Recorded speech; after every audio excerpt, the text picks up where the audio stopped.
3.3ல 7th some பார்க்க போகிறோம். x² - y² வந்து 16 கொடுத்துட்டாங்க. x + y வந்து 8ன்னு கொடுத்துருக்காங்க. ரொம்ப சிம்பிள். x - y மட்டும்தான் நம்ம கண்டுபிடிக்க போகிறோம். அப்போ சொல்யூஷன் பாருங்கள். உங்களுக்கு ஆல்ரெடி ஃபார்முலா தெரியும். a² - b² என்னது a + b a - b. இதெல்லாம் நான் வந்து தனியாக ஃபார்முலா எல்லாமே ஒரு இதில் நான் போட்டிருப்பேன். கண்டிப்பாக செக் பண்ணி பார்த்துக்கோங்க.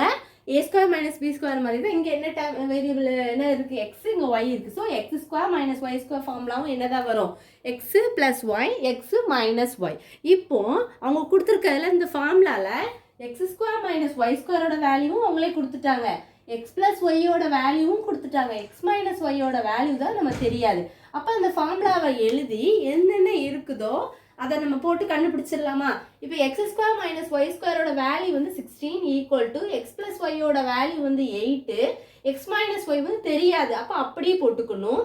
இப்போ மல்டிப்ளிகேஷன் இந்த பக்கம் வந்துச்சுன்னா டிவிஷனாக சேஞ்ச் ஆகும். ஸோ மல்டிப்ளிகேஷன் இங்கே வரும்போது டிவைட் 8ன்னு வரும்.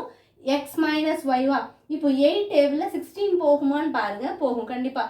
1 8 is 2 8s are 16. அப்போ ஆன்சர் இஸ் 2. அப்போ எக்ஸ் மைனஸ் ஒய்யோட வேல்யூ வந்து ஆன்சர் என்ன உங்களுக்கு கிடச்சிருக்கு, 2. இவ்வளோதான் இந்த சம். வேறு எதுவும் டவுட்ஸ் இருந்தால் கண்டிப்பாக கேளுங்க ஸ்டூடெண்ட்ஸ். இந்த வீடியோ சப்ஸ்கிரைப் பண்ணாமல் பார்க்குறோம், கண்டிப்பாக பண்ணிக்கோங்க. அப்போ தான் நான் போடுற வீடியோஸ் எல்லாமே உங்களுக்கு அப்லோட் பண்ணுற எல்லாமே உங்களுக்கு நோட்டிஃபிகேஷனில் கண்டிப்பாக வரும்.